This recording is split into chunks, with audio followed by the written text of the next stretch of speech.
ನಮಸ್ಕಾರ ನಮಸ್ಕಾರ ನಮಸ್ಕಾರ.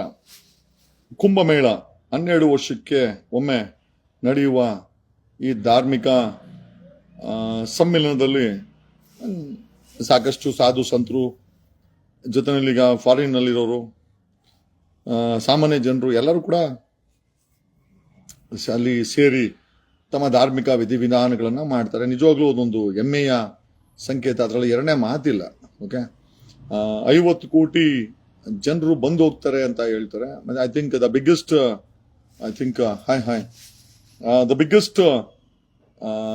ಐ ಥಿಂಕ್ ಒಂದು ರಿಲಿಜನ್ ಸಂಗಮ ಅಂತ ಹೇಳ್ಬೋದು ಏನ್ ನಡೀತಾ ಇದೆ. ಸೊ ಕುಂಭಮೇಳ ಅನ್ನೋದು 12 ವರ್ಷಕ್ಕೆ ಒಂದ್ಸತಿ ನಡೀತದೆ. ತುಂಬಾ ಇದ್ರ ಬಗ್ಗೆ ಜನರು ಕುತೂಹಲ. ನಾನು ಕೂಡ ಒಮ್ಮೆ ಹೋಗಿದ್ದೇನೆ. ನಾನು ಕೂಡ ಒಮ್ಮೆ ಕುಂಭಮೇಳದಲ್ಲಿ 12 ವರ್ಷಗಳ ಹಿಂದೆ ನಾನು ಕೂಡ ಭಾಗಿಯಾಗಿದೆ. ಬಟ್ ಇಷ್ಟು ರಶ್ ಇರಲಿಲ್ಲ.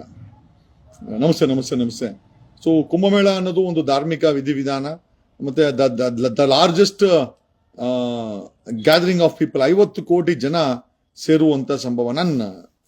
Everything is set and done. ನಮ್ಮ ಧಾರ್ಮಿಕ ವಿಧಿವಿಧಾನಗಳು ನಾವು ಗೌರವಿಸಬೇಕು. ನಾನು ಕೂಡ ಹೋಗಿದ್ದೀನಿ ಕುಂಭಮೇಳದಲ್ಲಿ, ನಾನು ಕೂಡ ಸ್ನಾನ ಮಾಡಿದ್ದೀನಿ. 12 ವರ್ಷಗಳಿಂದ ನಾನು ಕೂಡ ಸ್ನಾನ ಮಾಡಿದ್ದೀನಿ. ನನಗೂ ಕೂಡ ಅದ್ರ ಬಗ್ಗೆ ಗೌರವ ಎಲ್ಲ ಇದೆ. ಬಟ್ ನಾನು ಹೇಳೋದೇನು ಅಂತಂದ್ರೆ, ಕೆಲವು ಈ ಕರೋನಾ ಬಂದ್ಮೇಲೆ ಸ್ವಲ್ಪ ಎಪಿಡೆಮಿಕ್ ಇರೋದ್ರಿಂದ ತಾವುಗಳು ಕುಂಭಮೇಳಕ್ಕೆ ಹೋಗಂಗಿದ್ರೆ ಹೋಗಿ, ಸಮಸ್ಯೆ ಏನಿಲ್ಲ. 12 ವರ್ಷಕ್ಕೆ ಮುಂಚೆ ಇಷ್ಟು ರಶ್ ಇರಲಿಲ್ಲ. ಆಮೇಲೆ ಈ ರೀತಿ ಪ್ರಚಾರಗಳು ಕೂಡ ಕುಂಭಮೇಳದ ಬಗ್ಗೆ ಇರಲಿಲ್ಲ.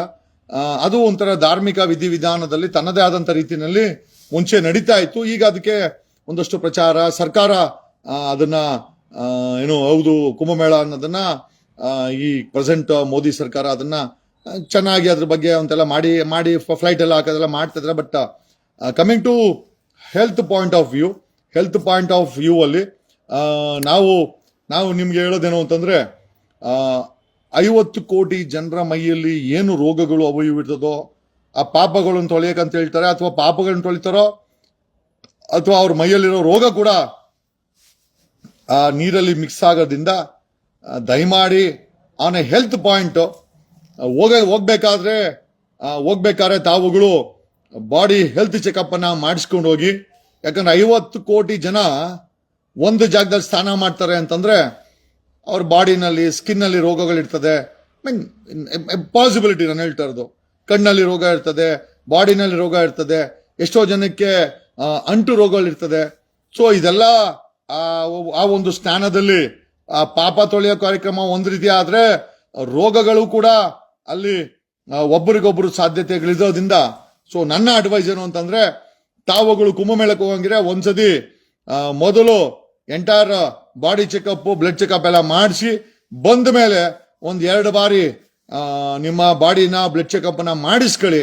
ಯಾಕಂದ್ರೆ ಹೋಗ್ಬೇಕಾದ್ರೆ ನಿಮ್ಮ ಬಾಡಿ ಸ್ಟೆಬಿಲಿಟಿ ಹೆಂಗಿರ್ತದೆ, ಮೆಡಿಕಲ್ ಸ್ಟೆಬಿಲಿಟಿ ಬಂದ ಮೇಲೆ, ಯಾಕಂದ್ರೆ 50 ಕೋಟಿ ಜನ ಒಂದ್ ಕಡೆ ಸ್ನಾನ ಮಾಡಿದ್ರೆ ಅವ್ರವ್ರ ಬಾಡಿಲಿರೋದೆಲ್ಲ ಪಾಪ ಹೋಗಿರ್ತದೆ, ಜೊತೆನಲ್ಲಿ ಏನೇನು ರೋಗ ರುಜಿನಿಗಳಿರ್ತದೋ. ಸೊ ಹಂಗಾಗಿ ಒಂದು ಪ್ರಿವೆನ್ಷನ್ ವಿಚಾರದಲ್ಲಿ ತಾವುಗಳು ತಮ್ಮ ಆರೋಗ್ಯವನ್ನು ಕಾಪಾಡ್ಕೊಬೇಕಂದ್ರೆ ಸಾಧ್ಯವಾದಷ್ಟು ಬಂದ ಮೇಲೆ 1-2 ಬಾರಿ ಮೆಡಿಕಲ್ ಚೆಕಪ್ಗಳನ್ನ ಮಾಡಿಸಿಕೊಳ್ಳಿ. ಯಾಕಂದ್ರೆ 50 ಕೋಟಿ ಜನ ಒಂದು ಕಡೆ ಸ್ನಾನ ಮಾಡೋದೀಗ ಕರೋನಾ ಸಮಯದಲ್ಲಿ ಬಲವಂತವಾಗಿ ಎಲ್ಲರಿಗೂ ಚುಚ್ಚುಮದ್ದು ಹಾಕ್ಸಿ ಇದೇ ಸರ್ಕಾರ. ಆಮೇಲೆ ಕರೋನಾ ಎಫೆಕ್ಟ್ ಇಂದ ಜನ ಸಾಯ್ತಾ ಇದ್ರೆ ನಮಗೊತ್ತಿಲ್ಲ, ನಾವೇನು ಮಾಡಲ್ಲ ಅಂತ ಅನ್ಬಿಟ್ರು. ಹಂಗಾಗಿ ಸರ್ಕಾರ ಕುಂಭಮೇಳಕ್ಕೆ ಪ್ರಾತಿನಿಧ್ಯ ಕೊಡ್ತಾ ಇದೆ, ಅದೆಲ್ಲ ಓಕೆ. ಜನರು ಧಾರ್ಮಿಕ ಭಾವನೆ ಅಲ್ಲಿ ಹೋಗೋದೆಲ್ಲ ಓಕೆ. ಬಟ್ 50 ಕೋಟಿ ಜನರಲ್ಲಿ ಎಷ್ಟು ಬೇರೆ ಬೇರೆ ರೀತಿ ರೋಗಗಳಿರ್ತದೆ. ಆಮೇಲೆ ವಿ ಡೋಂಟ್ ವಾಂಟ್ ಎನಿ ಮತ್ತೆ ರಿವರ್ಸ್ ಇಂಪ್ಯಾಕ್ಟ್ ಆಗೋದು ಬೇಡ ಅನ್ನೋದು ಒಂದು ಪ್ರಿವೆನ್ಷನ್ ಇಂದ. ಯಾಕಂದ್ರೆ ನನ್ನ ಸ್ನೇಹಿತರು ಒಂದಷ್ಟು ಜನ ಅಲ್ಲಿ ಇದ್ದಾರೆ. ನಿತ್ಯಾನಂದ ಅಂತ ಅಡ್ವೊಕೇಟು, ಅಲ್ಲಿ ಕುಂಭಮೇಳದಲ್ಲಿ 1.5 ತಿಂಗಳಿಂದ ಇದ್ದಾನೆ. ಅವನೇನೋ ಬಿಸ್ನೆಸ್ ಮಾಡಲ್ಲ ಅಂತ ಹೋಗಿದ್ದಾನೆ. ದೊಡ್ಡವರೆಲ್ಲ ಬರ್ತಾರೆ ಗುರು, ಒಂದಷ್ಟು ಬಿಸ್ನೆಸ್ ಮಾಡಬೇಕು ಅಂತೇಳಿ ಕುಂಭಮೇಳದಲ್ಲೇ ನನ್ನ ಫ್ರೆಂಡ್ ಅಡ್ವೊಕೇಟ್ ನಿತ್ಯಾನಂದ ಇದ್ದಾನೆ. ನಾನು ಕೂಡ ಕಳೆದ ಬಾರಿ 12 ವರ್ಷಗಳ ಹಿಂದೆ ಆ ಕುಂಭಮೇಳದಲ್ಲಿ ನಾನು ಕೂಡ ಸ್ನಾನ ಮಾಡಿದ್ದೀನಿ. ನಾನೇನು ವರ್ತಲ್ಲ, ಬಟ್ ಆವತ್ತಿನ ಜನಸಂಖ್ಯೆ ಇವತ್ತಿನ ಜನಸಂಖ್ಯೆಗೆ ಅಜಗಜಾಂತರ ಇದೆ. ಆವತ್ತೆಲ್ಲ ಏನಮ್ಮಮ್ಮ ಅಂದ್ರೆ ಒಂದು 5-6 ಲಕ್ಷ ಜನ ಇದ್ರು. ಇವತ್ತು 50 ಕೋಟಿ ಜನ ಬಂದು ಸ್ನಾನ ಮಾಡಿದ್ರೆ ಅವರು ಪಾಪ ತೊಳೆಯೋ ಜೊತೆನಲ್ಲಿ ಅವ್ರ ಮೈನಲ್ಲಿರೋ ರೋಗ, ಸ್ಕಿನ್ ಅಲ್ಲಿರೋ ರೋಗ, ಕಣ್ಣಲ್ಲಿರೋ ರೋಗ, ಮೂಗಲ್ಲಿರೋ ರೋಗ, ಕಿವಿಲಿರೋ ರೋಗ, ಬಾಯಲ್ಲಿರೋ ರೋಗ, ಎಲ್ಲ ರೋಗಗಳು ಕೂಡ ಅಲ್ಲಿ ಮಿಕ್ಸ್ ಆಗೋದ್ರಿಂದ it should not become epidemic. ಅದು ಯಾರಿಗೂ ಕೂಡ ತೊಂದರೆ ಆಗದಿರಲಿ ಅಂತ ಒಂದು ವಿಚಾರ. ಹಂಗಾಗಿ ನೀವು ಕುಂಭಮೇಳಕ್ಕೆ ಹೋಗಂಗಿದ್ರೆ ದಯಮಾಡಿ ಮೆಡಿಕಲ್ ಟೆಸ್ಟ್ ಮಾಡ್ಕೊಳ್ಳಿ. ಅಲ್ಲಿಗೆ ಹೋದ್ಮೇಲೆ ಹೋಗಿ ಬಂದ ಮೇಲೂ ಸಹ ಮೆಡಿಕಲ್ ಟೆಸ್ಟ್ ಮಾಡಿಸ್ಕೊಂಡ್ರೆ ಉತ್ತಮ ಅಂತ ಹೇಳುತ್ತಾ, ಆಮೇಲೆ 50 ಕೋಟಿ ಜನ ಸೇರೋ ಸಮಯದಲ್ಲಿ ಯಾರು ಈ ಪುಡಾರಿಗಳು ಅವರು ಇವರು ಯಾವ್ದಾದ್ರು ವೈರಸ್ ಗಿರಸ್ ಬಿಟ್ಟಿಗಿಟ್ಬಿಟ್ಟಾರೋ ಅದ್ರ ಬಗ್ಗೆ ಕೇಂದ್ರ ಸರ್ಕಾರ, ಯಾಕಂದ್ರೆ 50 ಕೋಟಿ ಹಿಂದೂಗಳು ಸೇರೋ ಜಾಗದಲ್ಲಿ ಯಾವನಾದ್ರೂ ಈ ಚೈನಾವನ ಪೈನಾವನ ಬಂದು ಏನಾದ್ರು ಒಂದು ವೈರಸ್ ಗಿರಸ್ ಬಿಟ್ಟಿಗಿಟ್ಬಿಟ್ಟಾನೋ ನಮ್ಮ ಹಿಂದೂಗಳಲ್ಲಿ ಒಟ್ಟಿಗೆ ಸೇರ್ತಾ ಇರೋದ್ರಿಂದ ಅದ್ರ ಬಗ್ಗೆ ಕೇಂದ್ರ ಸರ್ಕಾರ ಮುನ್ನೆಚ್ಚರಿಕೆನ ವಹಿಸಬೇಕು.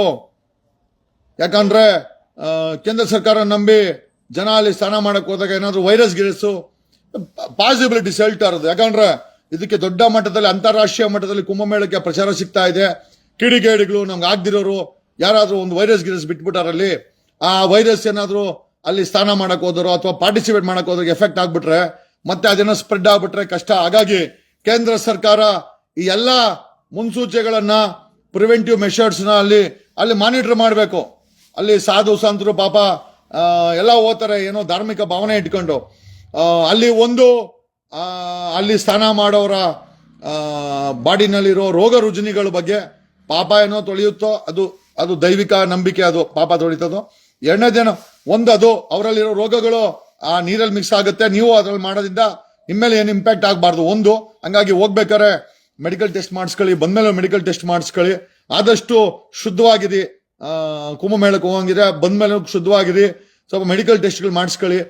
ಎರಡನೇದೇನು ಅಂತಂದ್ರೆ ಅಲ್ಲಿ ಯಾರಾದ್ರೂ ಕಿಡಿಗೇಡಿಗಳು 50 ಕೋಟಿ ಜನ ಸೇರ್ತಾರಂತ ಏನಾದ್ರು ವೈರಸ್ ಗಿರಸ್ಗಳು ಬಯಾಲಜಿಕಲ್ ವೈರಸ್ ಗಿರಸ್ಗಳನ್ನ ಆಗದಿದ್ದಂಗೆ ಕೇಂದ್ರ ಸರ್ಕಾರ ಇದ್ರ ಬಗ್ಗೆ ಸ್ವಲ್ಪ ಕ್ರಮವನ್ನ ಪ್ರಿವೆಂಟಿವ್ ಮೆಥಡ್ ಅನ್ನ ಮಾಡಬೇಕು. ಆಮೇಲೆ ಯಾಕಂದ್ರೆ 50 ಕೋಟಿ ಜನ ಹೋಗೋ ಅದು ಎಲ್ಲ ಹಿಂದೂಗಳೇ.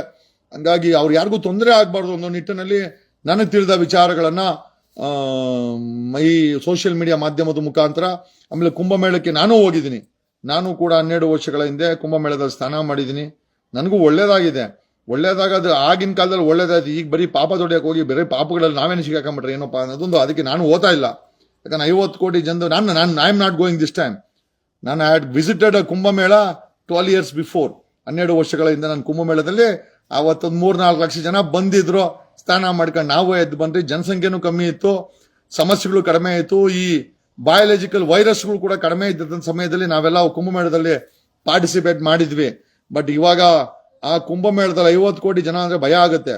ಯಾರ್ಯಾರ ಬಾಡಿಯಲ್ಲಿ ಏನೇನು ರೋಗ ಇರ್ತದೋ, ಆಮೇಲೆ ಪಾಪನ್ ಡೆಪಾಸಿಟ್ ಮಾಡಕ್ ಹೋಗಿ ರೋಗಗಳನ್ನ ಡೆಪಾಸಿಟ್ ಮಾಡಿ ಆ ರೋಗಗಳು ನಮ್ಗೇನೋ ಅಟ್ಯಾಕ್ ಮಾಡಿದ್ವಿ, ಯಾಕೆ ಬೇಕು ಗುರು ಅಂತೇಳಿ ಇಲ್ಲಿಂದನೇ ಕುಂಭಮೇಳಕ್ಕೆ ಒಂದು ನಮಸ್ಕಾರ ಹಾಕಿ ಧಾರ್ಮಿಕ ವಿಧಿವಿಧಾನ ಚೆನ್ನಾಗಿ ನಡೀಲಿ, ಅಲ್ಲಿ ಯಾರಿಗೂ ತೊಂದರೆ ಆಗದಿರೇ ಇರಲಿ, ಹೋಗೋರು ಸೇಫಾಗಿ ಹೋಗಿ ಸೇಫಾಗಿ ಬರ್ಲಿ ಅಂತ ಹೇಳುತ್ತಾ, ಆಮೇಲೆ ಇದಕ್ಕೆಲ್ಲ ಕೇಂದ್ರ ಸರ್ಕಾರ ಯಾವ ಲೆವೆಲಲ್ಲಿ ಪ್ರಿಪರೇಷನ್ ಮಾಡಿದ್ಯೋ ಗೊತ್ತಿಲ್ಲ. ಬರೀ ಅಡ್ವರ್ಟೈಸ್ಮೆಂಟ್ ಮಾಡಿ ಅಲ್ಲಿ ರೋಗ ರುಜಿನಿಗಳು ತಾಗ್ದಿದ್ದಂಗೆ ಒಂದು ಸಿಸ್ಟಮ್ಯಾಟಿಕಲಿ ಇಷ್ಟೇ ಜನನ ಬಿಡಿ ಪ್ರತಿದಿನ.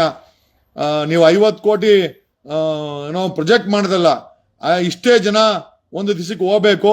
ಆಮೇಲೆ ಒಂದು ಸಿಸ್ಟಮ್ಯಾಟಿಕ್ ಹೆಲ್ತ್ ಅಪ್ರೋಚ್ ಇರ್ಲಿ. ಸುಮ್ನೆ ಗಾಯ ಆಗಿರೋರು ಅವ್ರು ಇವ್ರನ್ನ ತಗೊಂಡಾಗಲ್ಲ ಅದ್ದುಬಿಟ್ಟು ಬೇರೆಯವ್ರಿಗೆ ಆ ರೋಗಗಳು ಹರಡಬಾರ್ದು. ಯಾಕಂದ್ರೆ ಯಾರ್ಯಾರಿಗೆ ಏನೇನು ರೋಗ ಇರುತ್ತೋ ಗೊತ್ತಿಲ್ಲ, ಯಾರು ನೋ ಬಡಿ ಈಸ್ ಬಾದರ್ಡ್. ಅಲ್ಲೆಲ್ಲ ಬರೀ ಸ್ನಾನ ಮಾಡೋದು ಪಾಪ ಹೋಗುತ್ತೆ, ಪಾಪ ಹೋಗೋದ್ ಬದಲು ಯಾವ್ದಾದ್ರು ರೋಗ ಈಗ ಮೆತ್ಕೊಂಡ್ಬಿಟ್ರೆ ಏನ್ ಮಾಡೋ ಅನ್ನೋ ಅದು ನಮ್ ಚಿಂತನೆ ಇರ್ಬೇಕಲ್ವಾ. ಈಗ ನಾವ್ ಏನೇ ಭಕ್ತಿ ಇರ್ಲಿ, ಏನೇ ಪೂಜೆ ಮಾಡಿರ್ಲಿ, ಕರೋನಾ ಬಂದಾಗ 30,000 ಜನ ಸುತ್ತೋದ್ರು ಅಲ್ವಾ. ಸೊ ಹಂಗಾಗಿ ಯೋಚನೆ ಮಾಡ್ಬೇಕಾಗ್ತದೆ. ಆಮೇಲೆ ಇವ್ರು ಗೌರ್ಮೆಂಟ್ ಅವರೇ ಗೊತ್ತಿಲ್ಲ ಬಿಡಪ್ಪ, ನಾವೇ ಹೇಳಿದ್ರೆ ಹೋಗಕ್ಕೆ ಕುಂಭಮೇಳಕ್ಕೆ ನೀವು ಹೋಗ್ಬಿಟ್ಟು ರೋಗ ಹಾಕೊಂಡ್ರೆ ನಾವೇನ್ ಮಾಡ್ಬೇಕು ಅಂತ ಹಂಗೂ ಹೇಳ್ಬಿಡ್ತಾರೆ. ಹಂಗಾಗಿ ಎಲ್ಲ ಯೋಚನೆ ಮಾಡಿ ಕುಂಭಮೇಳಕ್ಕೆ ಹೋಗಿ, ನಾನು ಕೂಡ ಕುಂಭಮೇಳಕ್ಕೆ ಹೋಗಿದ್ದೆ, ನನಗೂ ಅದೊಂದು ನಮ್ಮ ಧಾರ್ಮಿಕ ಭಾವನೆ. ಬಟ್ ಇವತ್ತಿನ ಕುಂಭಮೇಳದಲ್ಲಿ 50 ಕೋಟಿ ಜನರ ಬಾಡಿಯಲ್ಲಿ ಏನೇನು ರೋಗ ಇರ್ತೋ, ಯಾರ್ಯಾರಿಗೆ ಏನೇನು ರೋಗ ಇರ್ತದೋ ಗೊತ್ತಿಲ್ಲ, ಎಷ್ಟು ಜನಕ್ಕೆ ಇರ್ತದೋ ಗೊತ್ತಿಲ್ಲ. ಎಲ್ಲ ಕ್ಯಾಲ್ಕುಲೇಟ್ ಮಾಡಿ ಹೋಗಿ ಪೂಜೆ ಮಾಡ್ಕೊಂಡು ಬನ್ನಿ, ನಿಮ್ಗೆಲ್ಲ ಒಳ್ಳೇದಾಗ್ಲಿ. ಜೈ ಕುಂಭಮೇಳ ಅಂತ ಹೇಳುತ್ತಾ ಈ ಲೈವ್ ಅನ್ನು ಮುಗಿಸ್ತೇನೆ. Thank you.